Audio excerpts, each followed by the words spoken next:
But what caught my eye was that the individual who was behind sort of promoting sociocracy at a global level is actually Dutch. And his name was Gerhard Endenberg, and he was an engineer. So his family was an electrical engineering company in the Netherlands. And he was actually a Quaker. So this feeds into the link with Kenneth Boulding and economics as capitalist economics as a moral science, the idea that you can bake your values into an economic system and engineer it, which is very much in alignment with ESG impact investing. And that he himself, Endenberg, was the idea of sociocracy was actually initially conceptualized by a French philosopher named Auguste Comte. And he was a philosopher who advanced the idea of positivism. And the idea of positivism is very important in my opinion, because in order for us to advance with a cybernetically engineered world society, you need to advance on the idea that anything that cannot be measured or examined through logic or perceived of through our senses has to be off the table. And so his idea was to remove anything mystical, anything theological, anything that couldn't be run through the mill of logic had to be off the table. And that is necessary in order to proceed with an engineered social construct. So, and he was actually influenced by a gentleman by the name of Henri de Saint-Simon, who was a utopian socialist, and he was all about like the idling class, that people should not be idle and everyone should work hard.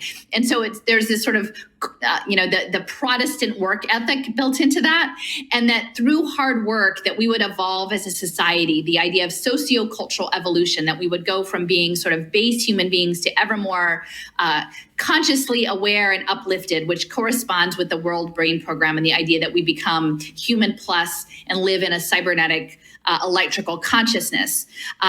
And so again, he was looking, he developed something called Saint Simonianism, and it was an economic theory where science replaces theocracy. And so this is the rise of the scientific method applied to social systems.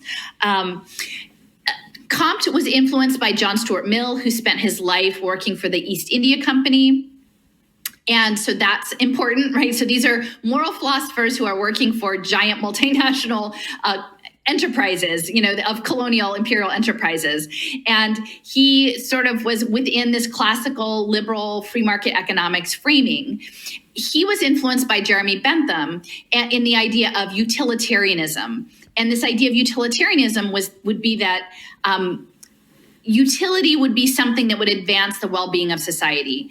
And what Bentham was looking at was something called the felicific calculus, that you could actually put metrics on well-being and pain, and you could measure it all out in an equation. And I know that sounds sort of outrageous, but Richard Laird is his present-day equivalent, and he's developed world well-being metrics and metrics for authentic happiness, and his economic cost offset for the economic impact of depression and anxiety was used to essentially scale the NHS in England for their mental health system. So as crazy as the idea of engineering pleasure and pain and putting it into an economic calculus sounds, that is actually really already in play. And Bentham was also advancing something called panomion, a universal law system, which is very much today in alignment with the idea of blockchain government, the plug-and-play smart contracts. ULEX is a concept that was advanced in one of the talks at the Mormon Transhumanist Conference, that you create special economic zones, special government zones with geofencing, and then you get a shopping cart off of the universal law, grocery store to add in to create these automated legal decisions. And that's actually part of sort of Neil Stephenson's The Diamond Age narrative, is this idea of a universal law that is encoded. So really what I'm trying to say is, as we move forward in Twitter, this idea that June, the city of Spain, in that city in Spain, that you were supposed to interact with your government in this cybernetic relationality, is a part of all of this. It's a part of the panomion and the philosophic calculus and the sustainable development goals and logic, that everything, all of your emotions become calculated within the nature of your tweet and the sentiment analysis in your tweets. And that will be informing this global evolution into a new sociocultural system tied to the noosphere and this new electrical energetic program.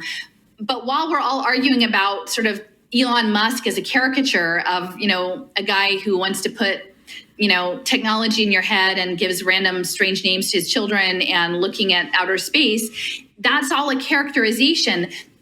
But what we're not talking about is the structure that goes behind it, which is this Quaker-based moral economy system of engineered happiness and pleasure tied to automated contract law that's exemplified by this city in Spain. That's what we should all be talking about, is the historic, in my opinion, or it would be much more interesting to think about this whole backdrop against which Musk is the caricature to focus on. But this is the system that has been built up behind for centuries within a classic liberal, free market, democratic, logic, scientific framing.